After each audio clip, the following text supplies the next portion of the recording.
On today's episode, I'll discuss the latest rumors around the Blackhawks pending free agents, and we'll dive into FanDuel's odds for the 2024 NHL Draft.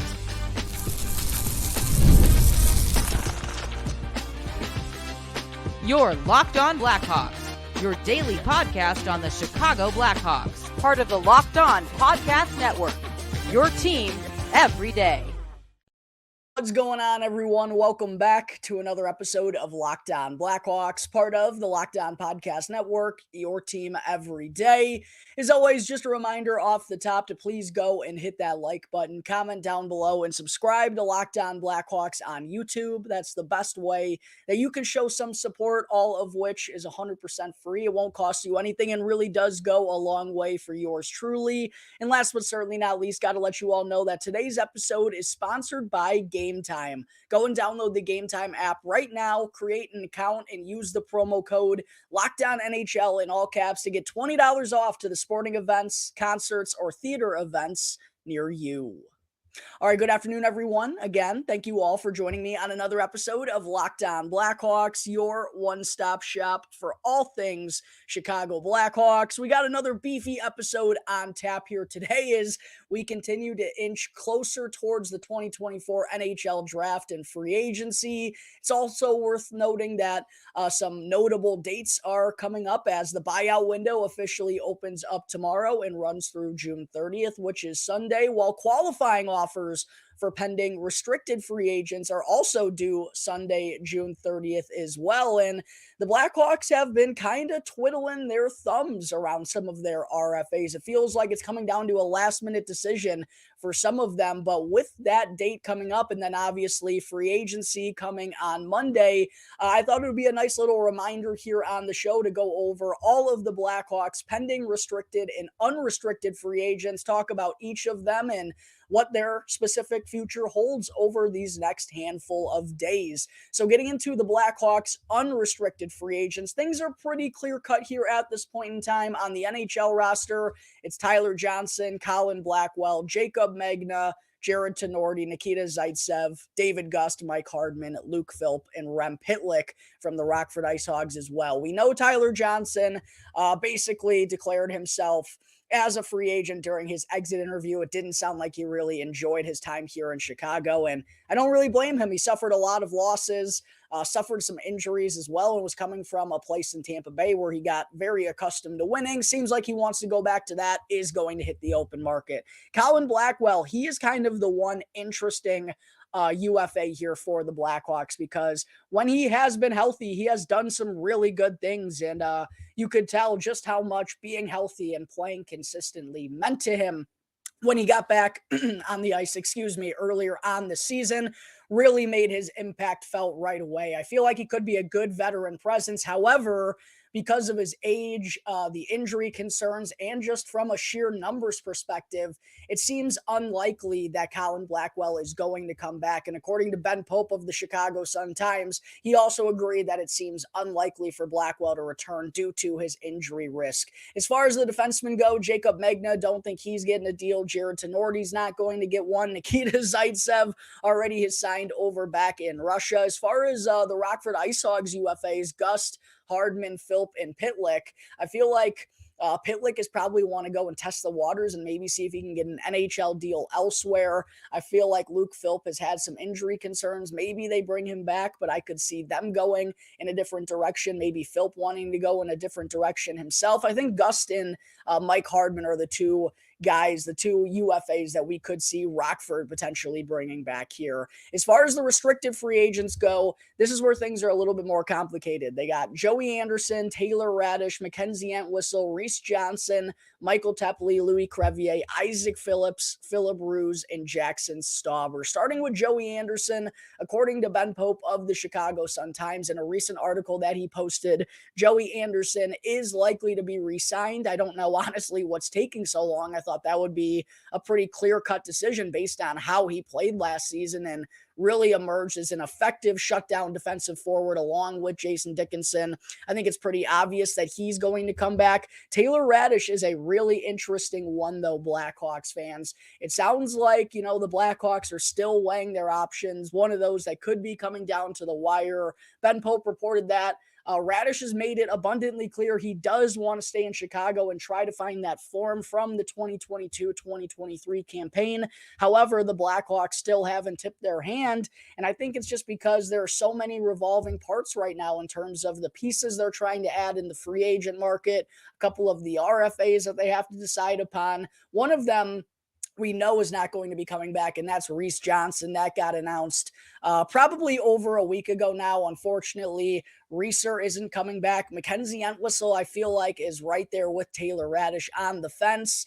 Michael Tepley, I think, is someone that is going to be re-signed down in Rockford. He's had a couple of good seasons there and played well late in the year for the Ice Hogs. Louis Crevier and Isaak Phillips, I was really interested to see what was going to happen with these two. I expected Crevier to get a qualifying offer. Really interested about Isaak Phillips. Ben Pope did report, though, that he anticipates both of them are going to come back despite struggling during their NHL stints last year. As far as Philip Ruse goes, if they're bringing back Crevier and Phillips in, there's only more guys stepping onto the scene, right? I just don't know if there's necessarily the room for a guy like Philip Ruse. And quite honestly, I don't know if he wants to be sticking around in the Blackhawks organization. So I don't expect him to resign. And then Jackson Stauber, it feels like his status is up in the air right now. Ben Pope has reported that the Blackhawks are interested in testing the goalie market as well to maybe bring in a veteran backup that can compete with Arvid Soderblom. The problem is if they do that and they keep that veteran goaltender, Soderblom likely gets bumped down to Rockford.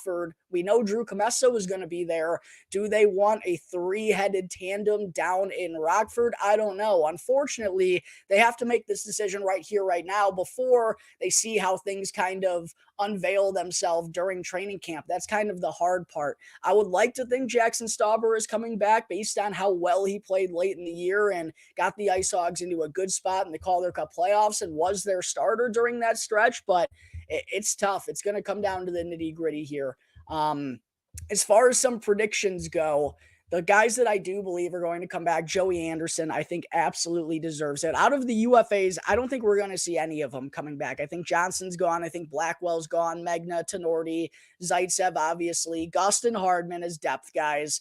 And then from the RFAs, I think Joey Anderson's coming back. I do ultimately think Taylor Raddysh is going to get a second chance. That might cost MacKenzie Entwistle his spot, unfortunately. That's just how business goes sometimes. I think Michael Tepley's coming back along with Louis Crevier and Isaak Phillips, and I do think Jackson Stauber is ultimately going to end up getting a contract extension. If they have three goaltenders down in Rockford, so be it. They might have to find a solution to that problem later on, but cutting ties with Jackson Stauber after the promise that he showed late in the year, I think how well he played is going to lean the Blackhawks organization to bringing him back. So there's my personal outlook and prediction as to which UFAs and RFAs I believe the Blackhawks are coming back. I also wanted to point out, though, that in the same article where Ben Pope talked about all of these RFAs and UFAs, he also mentioned some potential UFA forwards and defensemen that could be of interest for the Blackhawks. And a lot of them are players that I kind of reciprocated here on my show.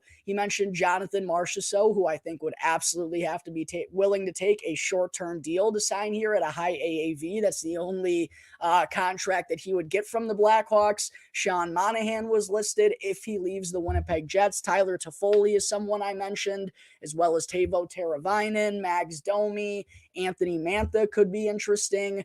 I'd prefer this guy, Tyler Bertuzzi, over Mantha. Pope mentioned Jonathan Drouin. I prefer Matt Duchene. Jake DeBrusk is someone I mentioned. Tarasenko, I don't think necessarily fits. Chandler Stevenson, I think, is a good fit. Daniel Sprong, someone he mentioned, as well as Anthony Duclair. And then on the defensive side of things, he referenced that the Blackhawks do want to get a top four right-handed defenseman in this offseason because there's just not that trust for Connor Murphy, both when he is healthy and because he's been off of the ice so much over these last couple of years. The Blackhawks need to shore up their defense. I'm glad to hear Ben Pope kind of share the same thoughts on that matter as I have. The defensemen that he listed of interest, Chris Tanev, Brett Pesce, Sean Walker, Alexander Carrier, Dylan DeMello, Matt Dumba, and Tyson Barrie. All of those, except for Tyson Barrie, were defensemen that I mentioned on my show. I do want to add that Dylan DeMello recently just got re-signed by the Winnipeg Jets, perhaps showing us some insight into the defenseman market. He signed a 4-year contract extension at $4.9 million. Funny enough, when I went through all of these defensemen, his projected next contract was at $4.9 million. So what the projections might be kind of looks like they're on par based on that one deal alone. So I think it's worth noting that Chris Tanev was listed at $4.8 million, Brett Pesce at 5.5, Alexander Carrier at 4.3, Tyler Myers at 3.9, and Matt Roy at $6.1 million. If it costs $6 million to get Chris Tanev or Brett Pesce, I'd be willing to do that if they want to sign a short-term deal, of course, because those are the only deals that Kyle Davidson, I believe, is going to dish out this offseason. But there are the latest rumblings surrounding the Blackhawks, pending restricted and unrestricted free agents, and also some more players to keep an eye on when free agency opens on Monday. Coming up in just a moment here, Blackhawks fans, I'll get into FanDuel's recently released odds for the 2024 NHL Draft. But first, I need to talk to you all about eBay Motors. Passion, drive, and patience is what brings home the championship trophy, and it's also what keeps your ride or die alive.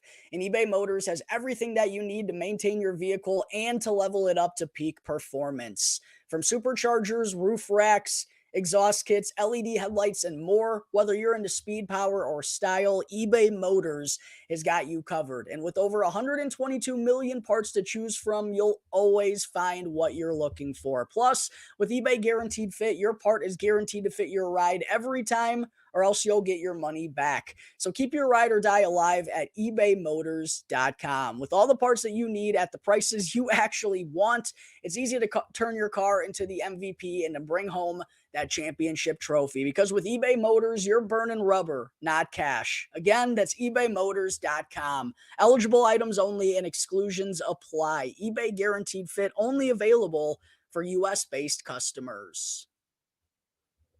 Segment 2.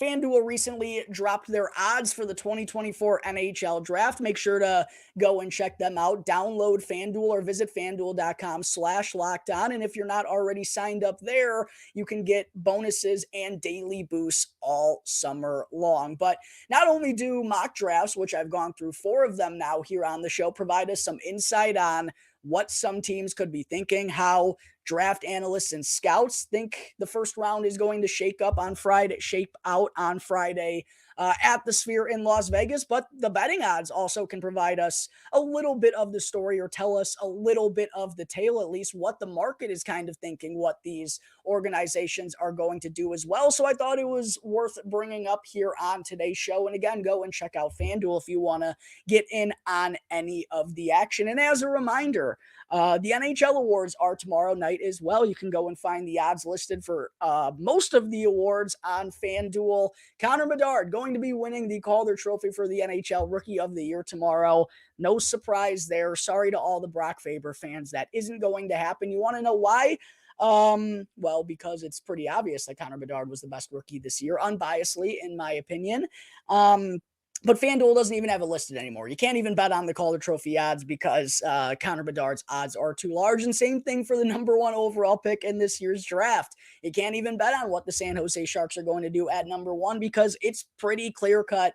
They're going to be taking Macklin Celebrini. However, after that, everything is very interesting. Going through the odds here for what the Blackhawks could be doing with the second overall pick. And I guess it's not listed as who are the Chicago Blackhawks taking second overall. It's who's going second overall. However, Pierre LeBrun from TSN reported earlier today that multiple teams have been calling the Blackhawks to see if they could nab the second overall pick from them. However, Kyle Davidson has turned down all of those calls. The Blackhawks will be selecting second overall unless something absolutely mind-melting happens over the next 48 hours. But as far as the betting odds go for the second overall pick, as I referenced in the episode that I dropped today, actually, Artyom Levshunov listed as the minus 350 favorite. I figured that Levshunov would be the favorite here. Minus 350, though, when I saw that, I went, wow, they really think he's going number 2. And again, the signs have pointed in that direction. It feels like Levshunov should be the favorite over Demidov at this point in time. Feels like that's the way the Blackhawks could be leaning. We've heard multiple reports. Scott Powers of The Athletic has said he'd be surprised if it wasn't Levshunov. However, I didn't expect the number to be that big. And I know there are going to be a slew of Blackhawks fans who are wanting them to take Ivan Demidov. I am one of them who's going to want to jump on that plus 210 Demidov line to go second overall. Outside of those two, Caden Lindstrom is the third favorite at plus 3,300. Anton Salayev tied at 3,300 as well. I think that kind of paints the picture. It's a two-horse race for the Blackhawks, Artyom Levshunov or Ivan Demidov with the second overall pick. Plus 210 for Demidov. I'm feeling that's going to be getting a lot of action over the next couple of days. Going down to the third overall pick, Anton Salayev. I've gone through 4 mock drafts here on the show. As I've mentioned, all 4 of them had Anton Salayev, the big 6'7" Russian defenseman, going third overall. You can actually get him at plus 140, which I think is a really good price. Artyom Levshunov listed at plus 270, which if he doesn't go to the Blackhawks at 2, it feels pretty, I don't want to say obvious, but it feels like that's kind of the consensus that Levshunov, if he's not going 2, he's going number 3 to Anaheim. Ivan Demidov at plus 500. Beckett Seneca at plus 500. I've been talking about the hype around Seneca and his draft stock rising. Here's a clear example of it. Listed as the 4th favorite to go 3rd overall to the Anaheim Ducks. Caden Lindstrom even has bigger odds at plus 1,500. The 4th overall pick, though, is interesting because while Caden Lindstrom was plus 1,500 to go to the Ducks, he's listed as the favorite at minus 170 to go 4th overall. Ivan Demidov, next up at plus 300. I'll tell you what, I think that's pretty good value because if he doesn't go second, I do think the Ducks probably take Salayev, spoiler alert, in my mock draft. And man, that would leave the Columbus Blue Jackets with quite a decision on their hands. Do they go with Caden Lindstrom or do they go with Ivan Demidov? I feel like Demidov isn't out of the question here at number 4. Plus 300 is pretty good odds. Beckett Seneca at plus 750. I still feel it's a long shot for him to go in the top 5, but those are good odds. And then Anton Salayev at plus 850. Crazier things have happened. If he doesn't go number 3, it's going to be wide open for Salayev. Number 5, Ivan Demidov, the favorite to the Montreal Canadiens at plus 145. The Canadiens, of course, are notoriously a wild card in the NHL drafts. Caden Lindstrom, the second favorite at plus 240. Beckett Seneca at plus 350. Zeev Buium at 12 to 1. Anton Salayev 16 to 1. Berkeley Catton at 20 to 1. Some other props that you can bet on. Players to be drafted in the top 10. Zane Parekh minus 330, which I wouldn't even bet that. I feel like there's a decent chance that Zane Parekh falls outside of the top 10. Minus 330, I don't think is a safe bet or like a parlay piece whatsoever. Beckett Seneca minus 260. I think he's more likely to go in the top 10 than Parekh. I don't really get those odds. Berkeley Catton minus 175. There's a lot of folks thinking Catton's going to slide. I think that would be a mistake, but I could see him falling out of the top 10. So I wouldn't be wanting to take those odds. Yakimchuk at plus 100 is interesting. Consta Helenius plus 190. I think he's more likely to go somewhere between 11 and 13. Michael Brandzeg Nygaard plus 450 and Stian Solberg at plus 490. Those are all the players that are currently listed to be drafted in the top 10. And then you can bet on some 2, 3, 4 correct order props. One of them I think is interesting. Levshunov, Salayev, Demidov. That means the Hawks take Levshunov at 2. The Ducks take Salayev at 3, and then the Blue Jackets, instead of taking Lindstrom, who's the favorite at minus 170, they take Ivan Demidov at number 4. That trio is plus 650, and then the safe trio of Levshunov, Salayev, Lindstrom is plus 185 still. That's pretty good money for the most likely trio, I think, at this point in time. So there are FanDuel's odds that they have recently released for the 2024 NHL Draft. I'm definitely going to be jumping on that Ivan Demidov plus 210. I'm also for sure hopping aboard those two those 3 order correct. Levshunov, Salayev, Demidov plus 650. Levshunov, Salayev, Lindstrom plus 185. One of those I think is bound to hit. So I'm going to come out money for the night. Fingers crossed there. But make sure to go and check out FanDuel.com/lockedon to get daily boosts, and bonuses, and to go and bet on the 2024 NHL Draft. There are my thoughts on FanDuel's odds. Coming up in just a moment here before I wrap things up, I still have to get into big 6'7" forward Dean Letourneau's 2024 NHL Draft Profile.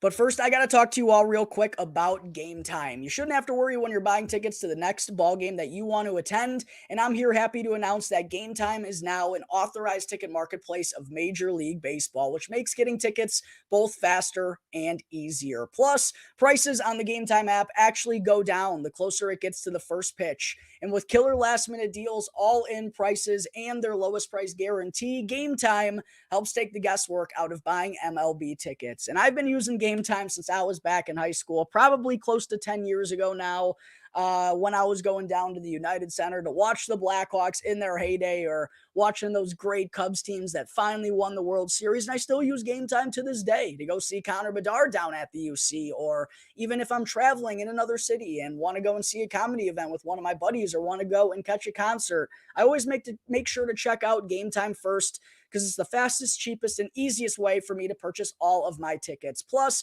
with last-minute ticket deals, flash deals, and zone deals, it's so easy to find and buy MLB tickets. I highly recommend you all go and download the Game Time app right now, and when you do, use the promo code LOCKEDONNHL in all caps to get $20 off with your first purchase. Yes, you heard me right. You can get $20 off to go and see Seiya Suzuki and the Cubbies down at Wrigley this summer. All you got to do, download Game Time, create an account, and use the promo code LOCKEDONNHL in all caps. Last minute tickets, lowest price guaranteed, Game Time. Back here on the Locked On Blackhawks podcast, part of the Locked On Podcast Network, your team every day. Again, just a reminder to please go and hit that like button. Comment down below as well who you want to see the Blackhawks take second overall, and also who you'd like to see them select with the 18th overall selection. Drop your thoughts as well on which UFAs and RFAs you would like to see brought back for next season. And also make sure to go and check out the new Locked On Sports Today, because Locked On has launched the first ever national sports 24/7 streaming channel on YouTube. And Locked On Sports Today is here for you 24/7, covering the top sports stories of the day with the local experts of Locked On, plus our national shows covering every single league. So make sure to go and check out Locked On Sports Today on YouTube, and to subscribe to the first ever national sports 24/7 streaming channel. All right, before I wrap things up here today, still got to get into yet another 2024 NHL Draft Profile. Don't really have much time to be getting many more of these out, but I do still want to talk about a couple prospects who I believe have a chance at being available for the Blackhawks at number 34, players who have caught my interest, and also ahead of day 2 of the NHL draft, after we figure out who's been selected in the first round, who went in the top 32, and who's still available going into day 2. I will be doing a recap of the first day, who the Blackhawks selected at 2 and 18, while also previewing a couple players I think are going to be in the running for them at 34 and 50. Make sure you're subscribed to Locked On Blackhawks on YouTube so you don't miss out on any of that when the NHL draft and the weekend rolls around. But the next draft profile I got to get into here today is Big Dino, Dean Letourneau, 6'7", 215-pound center. Yes, I read that correctly. I did not misread that. 6'7", 215-pound center. And I'm not about to misread these numbers that he put up this year. How about this? 127 points, 61 goals, and 66 assists in 56 games for St. Andrews College in Ontario's U18 AAA League as an alternate captain. Now, obviously, that's not the highest level of competition, but you see 6'7", you see 215, you see a center, and then you see 61 goals in 56 games. And oh yeah, 66 assists in 56 games, a goal per game, an assist per game. This dude was absolutely dominating the Ontario U18 AAA League. It was unbelievable to see these numbers that Dean Letourneau put up. He also joined the Sioux Falls Stampede of the USHL late in the season, was going to get some opportunities there, but unfortunately suffered an upper body injury, so only got to play in 2 games worth of action and didn't tally a point. He is going back to Sioux Falls, though, next year, and then in the fall of 2025-2026 is going to be heading to Boston College, one of the most prestigious programs in all of the country. So pretty similar to like a Sam Renzel type of vibe, even though he's not quite as young. Letourneau turned 18 back in February. So on the younger side, but not one of the youngest players in this year's draft class, but he's absolutely going to be a project, probably going to play at least 2 to 3 years of college hockey. Probably don't even see him on the pro scene until 2028 or 2029. It's going to be a long time for him, but there's a lot to like about his game. But it's going to be really interesting to see where he goes in this year's draft, because some prospects think he's going late in the first, and or some analysts, think that he's going late in the first, or he could potentially go in the mid to late second round, maybe even the early third.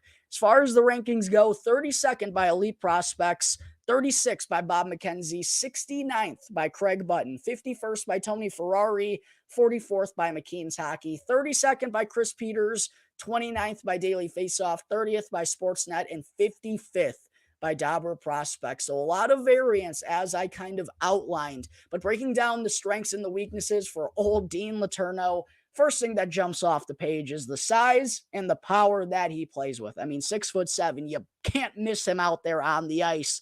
But I think it's notable that he has a really strong stride for a player of his size, and actually has some pretty decent foot speed. Not like elite top level speed, but for a guy who's 6'7", he doesn't seem to be hindered whatsoever by his foot speed. He actually has some decent acceleration, I think, as well, and has been working on the first 3 strides to kind of get himself to the top speed faster. So it's not a problem of his, and he does recognize that, to get to the next level, though, he is going to have to continue to further develop that, but it hasn't held him back at this point in time. But a really strong and powerful wrist shot. I think his goal scoring is going to be his best asset at the next level. Real strong and powerful shot that he can blow past opposing goaltenders, can bury one from up top of the circles, and knows how to use that frame to drive the net with purpose. And this is where you start to get the Tage Thompson comparisons, because Dean Letourneau, even though he's not the most physical type of player, he does know how to lower that shoulder, lean on his edges, and drive to the front of the net. And now it's going to be tougher to do that at the next level, but he absolutely dominated the league that he played in with those moves this season, and also shows some good and soft hands, capable stick handler, not like elite top of the charts, but a capable stick handler of going forehand, backhand in tight, making a move to get around the goaltender while having a defender draped on his back. He scored a lot of goals in that way this season. And then the playmaking, I think, is pretty good, mostly because he reads the play really well. I would say his vision is probably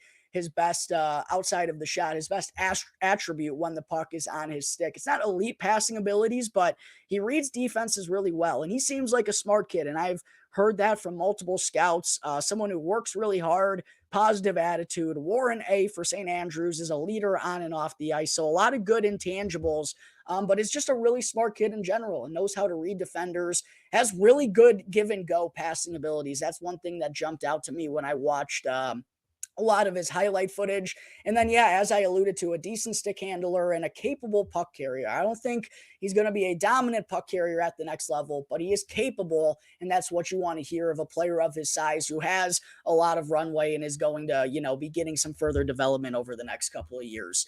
As far as the weaknesses go, the first one is that he just doesn't play with a lot of physicality for a player of his size. I would like to see him use that in more ways away from the puck. He does it when he has the puck and when he needs to drive to the net, but he could impact the game in bigger ways if he was wanting to, or if he strived to go and do that. And I think that's something that he has to work on in the offseason. And there have been some noted concerns about his work ethic, his motor, his compete, the drive. It's not the top of this draft class whatsoever. And, when this is a player that plays with some skill at 6'6", as opposed to playing with his physical tools, you kind of have some concerns about those things. However, he's going to Boston College. I think that's a program that's going to do him wonders in terms of his development and also just kind of getting him on the right track. They're not going to let him slouch in those departments, and they're going to let him know if he wants to continue to head on this track and get to the NHL, those are things that he's absolutely going to have to work on. There's also some questions about whether he could play center at the next level, how he's also going to handle the better competition, and some folks are worried that he didn't even crack Team Canada's U18 team this past year. So there's some risk, and there's certainly some reward there for Dean Letourneau, but I think that's what makes him so intriguing. He's a very boom or bust type of prospect. That's my projection for him. I think he's probably either going to be Tage Thompson or he's going to be like a Logan Brown, a guy who just doesn't really pan out. I feel like it's kind of hard to be the in-between with the style that Dean Letourneau likes to play unless, something severely changes in his motor or his physicality over the next handful of years. But ultimately, his size and skill, I do think someone will take a chance on him in the first round. And I again, really do think it's important that he's going to Boston College, a really respected program. I think that gives him or may give teams a little bit more encouragement in terms of his development and that things will go properly. And again, I do think he ultimately goes somewhere between 29 and 35 in this year's draft. As far as a long-term fit for the Blackhawks, I would not hate this whatsoever at 34, or even if he made it to like 37, 38 or something and they traded up from 50, I wouldn't hate it. This feels like a swing for the fences upside project type of pick that Kyle Davidson would like. And we kind of saw it with Sam Renzel a couple of years ago. Now, they're obviously two different players, two different positions, but we know the Blackhawks need size in their forward group. And listen, if Dean Letourneau pans out, he's going to be those unique unicorn type of players in the NHL that you just don't find every day. And I do wonder if Kyle Davidson feels comfortable in his first two selections in the first round. Could he go and swing for the fences here with Dean Letourneau at number 34? I wouldn't hate it whatsoever. You have to understand, though, it would be a project. He's going back to Sioux Falls next year, not going to be a freshman until 2025, 2026, and then probably plays, like I said, at least 2 to 3 years there. This is a kid that won't be stepping onto the NHL scene if he makes it until legitimately 2029 or 2030. But if all works out, man, there's a lot of runway there. And every team, after seeing what Tage Thompson did a couple of years ago, went, boy, I would like to get one of those in my system. The Blackhawks obviously are missing size in their forward group. I don't know if they want this much size. I don't know if they love Dean Letourneau. But I do think he's an interesting one, and I wouldn't rule him out whatsoever at number 34. But that's going to take care of Dean Letourneau's 2024 NHL Draft Profile, and that's going to wrap up today's episode of Locked On Blackhawks. As always, thank you all again for joining me on the show. Be sure to go and follow Locked On Blackhawks for free right now, wherever you may be listening to your podcast, and to go and subscribe to Locked On Blackhawks on YouTube.